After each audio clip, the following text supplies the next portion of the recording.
आप देख रहे हैं इंडिया 29 स्टेट्स न्यूज। बढ़ते हैं न्यूज की तरफ।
ఈరోజు చిత్తూరు జిల్లాలో ఫేజ్ 7th ఫేజ్లో భాగంగా ఇప్పటి వరకు 330 మొబైల్స్ రికవరీ చేయడం జరిగింది.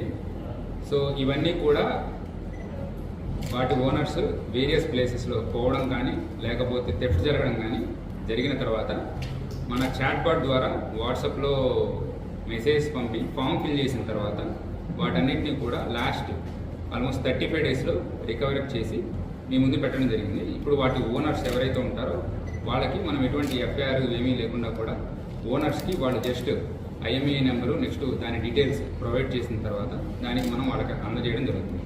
ఇప్పటి వరకు ఇది 7 దశల్లో జరిగింది. టోటల్గా 2030 మొబైల్స్ రికవరీ చేయడం జరిగింది. వీటి వర్త్ టోటల్గా 4 crores వరకు ఉంది. ఈ 2030లో ఇది చివరిగా అంటే లేటెస్ట్ 7th ఫేజ్లో 330 మన మొబైల్స్ రికవరీ చేయడం జరిగింది. ఇది ఫర్దర్గా కంటిన్యూ అవుతుంది. ఇందు మూలంగా చెప్పేది ఏంటంటే ఎవరికైనా సరే మొబైల్ కోల్పోయిన వెంటనే మన చాట్ బాట్ మన నెంబర్కి హాయ్ అని మెసేజ్ పంపిస్తే ఒక ఫామ్ వస్తుంది.